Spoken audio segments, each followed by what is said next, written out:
guys, what's up, and welcome to another episode of History in a Flash. Today we are going to be covering World War II Part 2, the Holocaust. If you remember last week, we covered World War II Part 1, just talking about the general countries. But this week we're going to be focused more on the stuff that happened during World War II rather than the general overlook. So without any further ado, let's dive right into it. So, the first thing is explaining anti-Semitism, because the Holocaust wouldn't have happened without anti-Semitism. Anti-Semitism is a prejudice or hatred towards Jews. This first started nearly 2,000 years ago, and it was started by the Romans when they kicked the Jews out of what is now known as Israel. And at that time, the other European societies treated Jews as scapegoats. So that's great. So in World War II, the Nuremberg laws were created. The Nuremberg laws stated that if you had 3 or 4 Jewish grandparents, you were Jewish. Now, these laws weren't exactly fair, considering you don't control your grandparents. So, I mean, why should you be blamed for something that they did or are or any of the above? So, yeah, that wasn't great either. So, moving on, during World War II, there was what was known as Kristallnacht, or the Night of Broken Glass. This was dated November 9th, 1938, and it was a 2-day thing, during which 250 plus Jewish synagogues were burned and destroyed. 7,000 plus Jewish businesses were trashed and looted, and dozens of Jews were killed. This Kristallnacht was caused, or at least this is what we theorize, is it was caused by the assassination of a German official in Paris at the hands of a Jewish teen. Moving on. During the Holocaust, the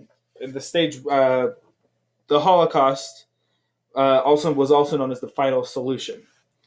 And this was split up into many stages. The first stage was the Nazis established ghettos in occupied Poland. Polish and Western European Jews were deported to these ghettos. Stage 2 is when the Germans invaded the Soviet Union in 1941. Mobile killing squads began killing entire Jewish communities. They mainly used shooting or gas vans, but those were later regarded as inefficient and as a psychological burden on the killers. Stage 3 was the systematic deportation of Jews from Europe to 6 extermination camps established in Chelmno, Belzec, Sobibor, Treblinka, Auschwitz, yep, like that, and that one, Majdanek. These extermination camps were centers designed to carry out genocide. 3 million Jews, around 3 million Jews, were gassed in extermination camps. The final solution consisted of gassings, shootings, random acts of terror, disease, and starvation that accounted for the deaths of 6 million Jews. Two-thirds of which were the 2/3 of the population of European Jewry.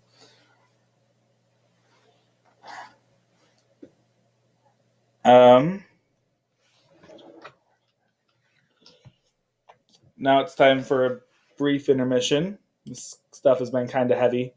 So, yeah.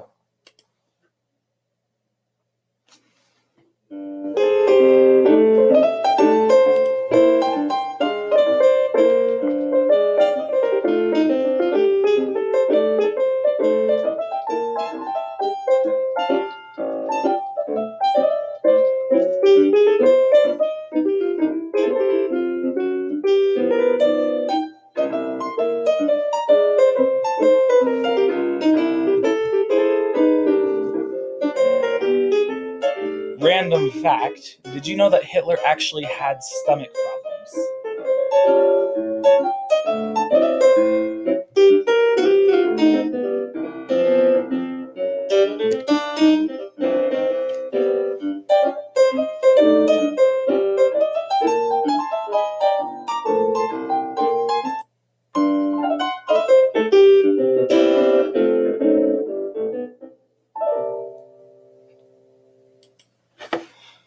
Okay, now we're going to dive back into it. Hope you guys enjoyed that intermission. I did.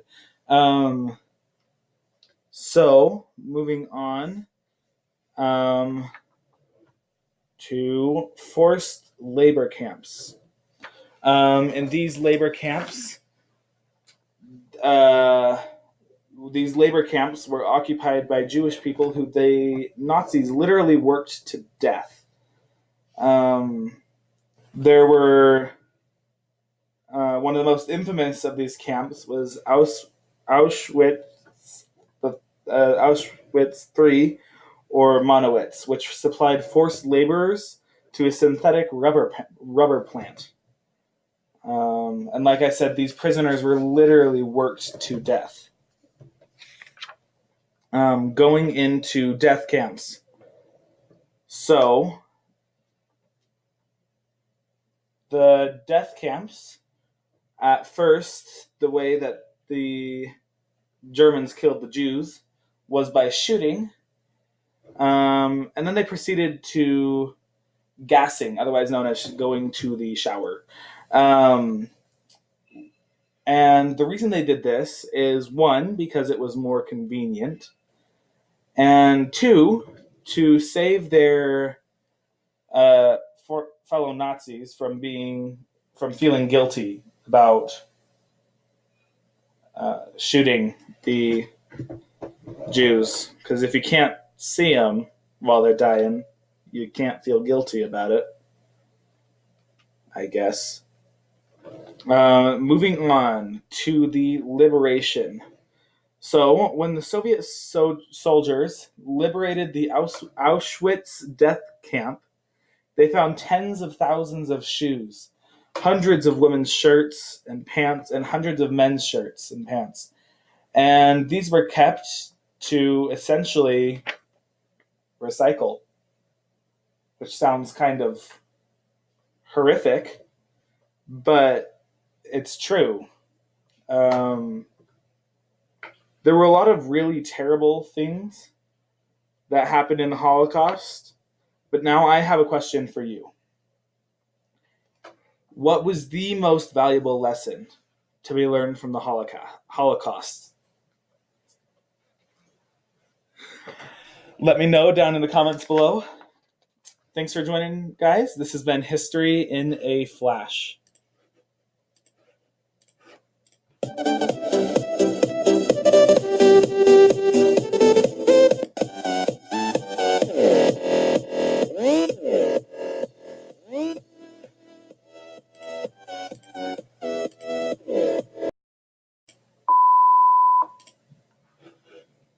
Guys, what's up, and welcome back to yet another episode of History in a Flash.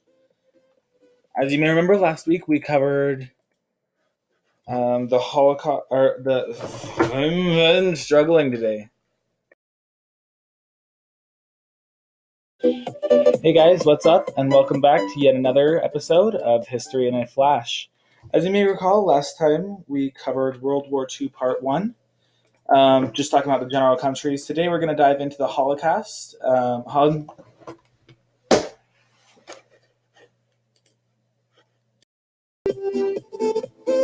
Hey guys, what's up? And welcome back to another episode of History in a Flash.